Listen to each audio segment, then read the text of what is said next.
ఒక్కసారి దేవేగౌడ బయట ఒక్కసారి మరొకసారి ప్లే చేయండి, కొండా రాజీవ్ గాంధీ గారితో మాట్లాడు. Chandrababu Naidu wants to become vice chairman. Chandrababu Naidu wants to become the vice or chairman of the committee formed by all NDA parties. Modi ji has said no. Nothing to do. Chandrababu Naidu, who supports this government, which is MPs, 26 MPs, I don't know, he wants to become the chairman. Modi has not agreed. He knows how to run the administration. Rajiv Gandhi గారు, first ప్రధాని మోడీ చంద్రబాబును నమ్మడం లేదా, దీనిపైన మాట్లాడండి. Next Pawan Kalyan కూడా నమ్మడం లేదా అనే అంశంపై కూడా మనం వెళ్దాం. ఫస్ట్ ఈ బయట విన్న తర్వాత, దేవేగౌడ గారు చెప్పిన తరువాత చంద్రబాబు నాయుడు గారికి ఢిల్లీలో ఉన్నటువంటి విలువెంత, ప్రధాని మోడీ ఆయన నమ్ముతున్నారా నమ్మడం లేదా? సార్, ముందుగా మీకు మీతో పాటు పాల్గొన్న ప్యానలిస్ట్లకి, సాక్షి టీం ఛానల్ వీక్షకులందరికీ హృదయపూర్వక నమస్కారం. Good evening one and all. నమస్తే సార్. ఇది చూసిన తర్వాత నాకేమనిపిస్తుంది అంటే జనరల్గా క్రికెట్ లో డక్ అవుట్ అవుతూ ఉంటారు, ఫస్ట్ 0 రన్స్ అవుట్ అయిపోతుంటారు. దాన్నే గోల్డెన్ డక్కర్ అంటారు. అంటే ఫస్ట్ బాల్ కే డక్ అవుట్ అయిపోయిన గోల్డెన్ డక్ అంటారు. అలాగా పార్లమెంట్ వేదికగా, ఢిల్లీ వేదికగా గోల్డెన్ డక్ అయిన వాళ్ళు ఎవరైనా ఉన్నారంటే చంద్రబాబు నాయుడు గారు. ఎందుకంటే ఎలక్షన్ అయ్యింది, గెలిచాడు, ఇంకా ఆ పరిపాలన మొదలు పెట్టక ముందే ఆయన ఆశించినటువంటి మొట్టమొదటి application to be a chairman of NDA లేదా to be a vice chairman. ఆ రెండు అడిగినా కూడా చీ కొట్టి చీ అవతలకు పో అన్నారంటే ఇంకా అంతకన్నా సిగ్గు చేయడం ఉంటుందా? అయితే ఈ విషయం ఎన్నాళ్ళు కూడా తెలియనివ్వకుండా చాలా జాగ్రత్త పడ్డారు.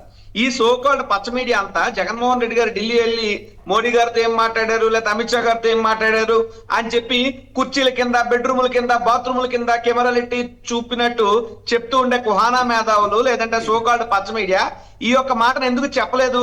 వాళ్ళు చెప్పకుండా ఉన్నారు అని అంటే దాని అర్థం మౌనం అర్ధంగీకారం అన్నట్టు ఖచ్చితంగా ఇది జరిగిందనే.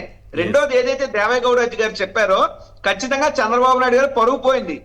చంద్రబాబు నాయుడు గారి పరువే కాదు, తెలుగు జాతి పరువే పోయింది. ఎందుకు వచ్చిన కాకపోతే ముఖ్యమంత్రి ఇచ్చారు, ఉండొచ్చు కదా. లేదు, కేవలం ఆర్భాటాలకి నాకు ఎంత ఉంది నాకు అంత ఉందని చూపించుకోవడం కోసం లేనిపోని అత్యాసలకు పోయి చంద్రబాబు నాయుడు ఆయన అవమానపడ్డాడు. ఆయన్ని నమ్మట్లేదు. బీజేపీని కూడా గుప్పెట్లోకి తీసుకోవచ్చు కదా సార్. ఎన్డీఏకి చైర్మన్ అంటే బీజేపీని కూడా నడిపించవచ్చు కదా. రేపు రాష్ట్రంలో తను ఏమనుకున్నా అది జరుగుతుంది కదా సార్. మీరు ఒక మాట గుర్తుపెట్టుకోండి, ఇందాకే నాకన్నా ముందు మాట్లాడిన ప్యానలిస్టులు కూడా చాలా చంద్రబాబు నాయుడు గారు చరిత్ర చెప్పారు. ఉదాహరణకి చంద్రబాబు నాయుడు గారికి ఆంధ్రప్రదేశ్ రాష్ట్రంలో విశ్వసనీయత లేదు. సరే, ఢిల్లీలో ఏదో కేజ్రీవాల్ ఆయన ఏదో అవినీతికి వ్యతిరేక ఉద్యమం అన్నా సరే మూమెంట్ నుండి ముఖ్యమంత్రి అయ్యాడు. సరే, ఢిల్లీ వాళ్ళకి ఆయన పాలన ఎలా ఉంటుందో తెలుసు, బట్ ఆంధ్రాలో పెద్దగా తెలియదు. సో అటువంటి పరిస్థితుల్లో బాబు కేజ్రీవాల్ దా నా వెనకాతలు వచ్చి నిలబడు, నన్ను సపోర్ట్ చేయి, నాకు ఇంత అన్నం పెట్టు రాజకీయంగా అంటే పాపం ఆయన వచ్చాడు, ఆంధ్ర వచ్చి ఇతను కాస్త అన్నం పెట్టాడు. కానీ ఢిల్లీ వెళ్ళి చంద్రబాబు ఏం పెట్టాడు? కొంత సున్నం పెట్టాడు, ఇంకొంచెం కన్నం పెట్టాడు. సో అన్నం పెట్టినోడికి సున్నం పెట్టడం, అన్నం పెట్టినోడికి కన్నం పెట్టడం చంద్రబాబు నాయుడు గారికి వెన్నతో పెట్టినటువంటి విద్య.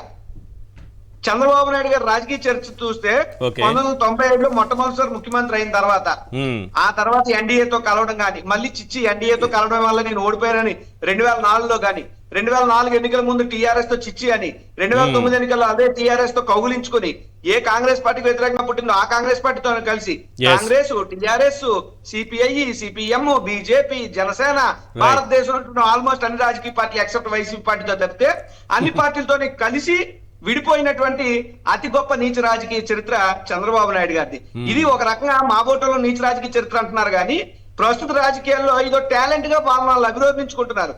అందితే జుత్తు లేకపోతే కాళ్ళు పట్టుకోవడం అనేటువంటిది చంద్రబాబు నాయుడు గారి డిఎన్ఏలో ఉందని మా బోటర్ కనిపిస్తుంది. ఎందుకంటే మనం ఎవరైనా తిట్టామనుకోండి, మళ్ళీ వాళ్ళ దగ్గరికి వెళ్ళి మొఖం చూపించుకోవడం. ఈ చరిత్ర అంతా తెలిసే మోడీ గారు అవకాశం ఇవ్వలేదని అనుకుందాం. ఒకవేళ ఇచ్చుంటే ఏమైంది? ఒకవేళ ఇచ్చున్నారు, ఒకవేళ ఎన్డీఏకి చైర్మన్ చేశారు చంద్రబాబు ఇచ్చుంటే కూడా ఏమైనా చెప్తారు. అది అవసరం కదా. ఎందుకు ఇవ్వలేదు అంటే ఈ చంద్రబాబు నాయుడు గారు పచ్చి అవకాశవాది, గోడ మీద పిల్లిలాగా ఏ సమయానికి ఎటు దూకుతాడో, ఏ సమయానికి ఏ ప్లేట్ ఫిరాయిస్తాడో తెలీదు.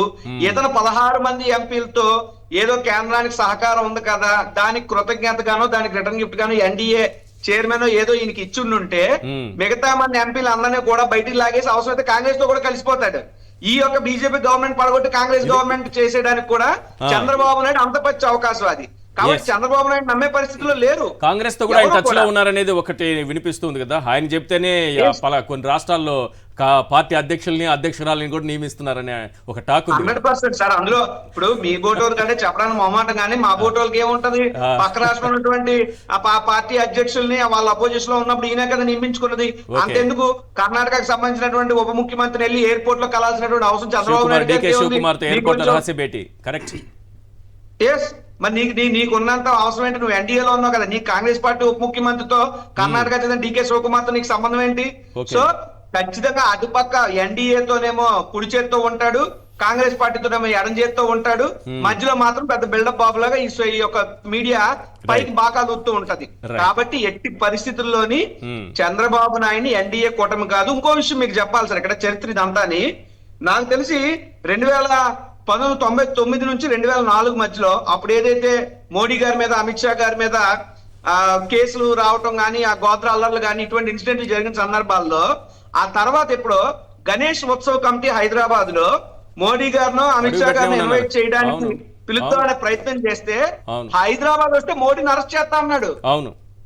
మోడీని అసలు దేశ బహిష్కరణ చేయాలన్నాడు.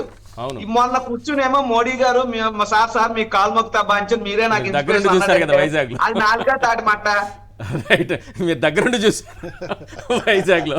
సార్ ఇదంతా చరిత్ర కదా సార్, ఇదంతా చరిత్ర కారణం కదా. మీరు వెళ్ళి హైదరాబాద్ గణేష్ ఉత్సవ కమిటీలో ఎవరన్నా చెప్తారు, ఇది నాకు అలాగే తెలిసింది. కరెక్ట్.